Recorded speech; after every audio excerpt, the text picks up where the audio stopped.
Hello beautiful people, welcome back again to my YouTube channel. Thank you to all my returning subscribers. Thank you for coming back again and again. To my new subscriber, you are highly welcome. And if you have not subscribed to this amazing channel, what are you waiting for? Subscribe and be part of this great family. Where my people, I don't see color another gist, another update come on. This one is about our Nollywood actress Ruth Kadiri. Now we want to talk about because e get video wey she do wey the video people come even dey talk about the video. I go upload the video for here make una see so that me myself I will come back come shook my mouth put for inside this video. Before I put the video, I want talk one or two things before I go upload the video. Una no wetin my people, anything wey person dey do for this life, what no matter job wey they do, as far as that job na genuine job, at the end of a month you can receive your salary, you can pay your bill on that genuine work wey they do. My people, person need to be content because there is a lot of people out there that want to be in that position where you dey lament so, and you yourself you don't know the blessing wey God do for you, wey make you dey there, because a lot of people they want to be in that position.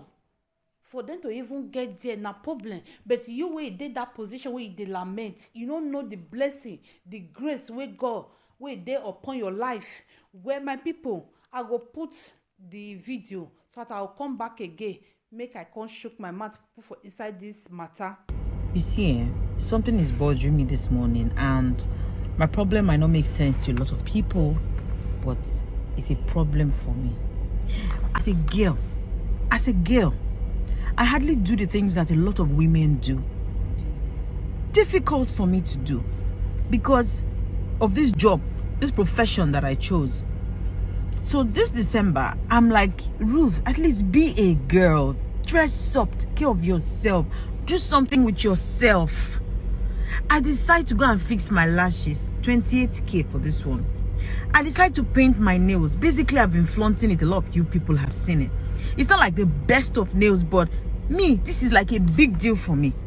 And then boom, I get this script where I have to literally be like a local girl. I don't know, I've been thinking, how do I go and take off these lashes now? What is funny, mommy? What is funny? How do I take off these lashes? How do I remove my nails? How do I remove my toenails? How do I do you understand? Forget. The actor wey no dey get work, then they be slay queen. Because me now, my own life, I don't use them as example. You can't even be alright. You can't even package yourself for your. No, they will spoil it. The script will come, tell you to look like a mad person, tell you to become a boy, tell you to become an old man. Only you. At least I could have started my year with a bit of luxury, look pretty and look alright. No, they want me to remove wig, remove lashes. Ruth Kadiri is you. When you have the script where somebody has to suffer, you bring it to my table. Okay my people, I don't still come back again. I want to just watch the video now. I believe say I make a lot of people come even they talk about the video. Some people come even they say why she herself Ruth why she come they complain. Yes, we all know that she na actress. My people say one day definitely producer or director they will give her different way she go play. Like I've seen a lot of all those top celebrity where you mention their name, everybody know them, like J-Lo, Johnny Depp, Sylvester Stallone, many of them. My people, like all those one I've seen a lot of them, like all those one now. My people, with the producer go give, they say they need to hard with, like J-Lo now, she na person wey is slim. Sometimes producer they give her the kind this way she go do for where she go play, the kind way she go do for the movie. My people, like a lot of them like that. I'll see a lot of them, they'll come grow beer because the producer or the director wants natural beer for there, not be all those artificial. Or many of them, my people, like she now will be actress now, Ruth Kadiri. My people, I believe say now make people come even they talk because she will be actress. Definitely one day producer or director need to give her say see the kind thing which she need to play. I've seen a lot of them. My people, many actress. I remember a lot of them they share. Sometimes they go be mother, sometimes they will be old man, they will play the roles of old women. Many things where they do if you be actress and actor. But for her to come and come dey lament, I believe say na make people come even dey talk many things, say why she go come and come dey lament, say this and that. My people, as I talk before, say anything wey person dey do for this life, as far say that thing e dey give you, my people, na make me talk before, say any job wey person dey do, that job e dey pay you well, or even say no even dey pay you well, say at the end of a month you can use that money to pay your bill. My people, person need to be content in whatever person is doing. As well say that work wey you dey do na genuine work, that job, you know, dey bring disgrace to yourself, you know, dey bring disgrace to your family or to your kids or to your husband. My people, that one na good something, that one na good job. My people, where for her to come and come dey lament about eyelashes, her nails and all those kind things, I believe say na make people come even dey talk. But she supposed to, as she supposed to know one day, say one day even say she fix hair or she do name or whatever, say one day the producer go ask her, say remove all those things,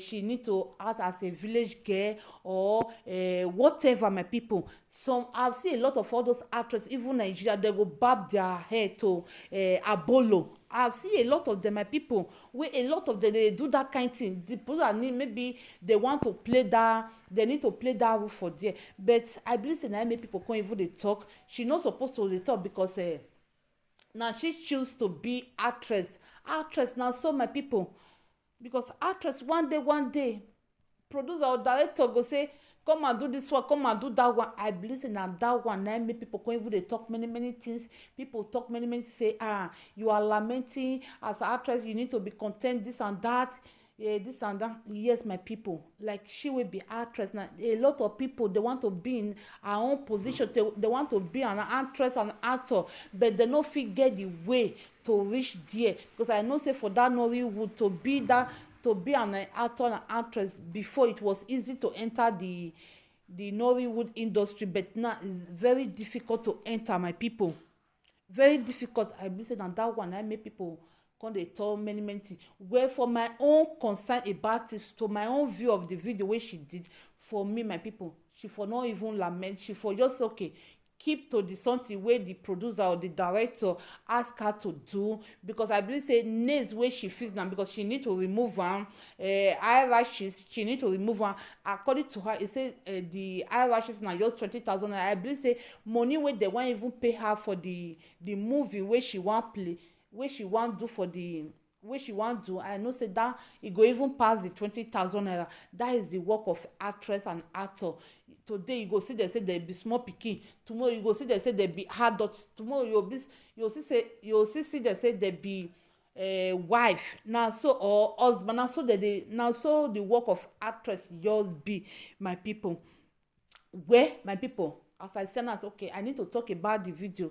Make una see shook una mouth put for inside this matter. Make una still leave una comment in the comment section down below where I need to go. Thank you guys for always supporting my channel. God bless you guys for supporting me, and see you guys on my next video. Bye bye. Ciao ciao.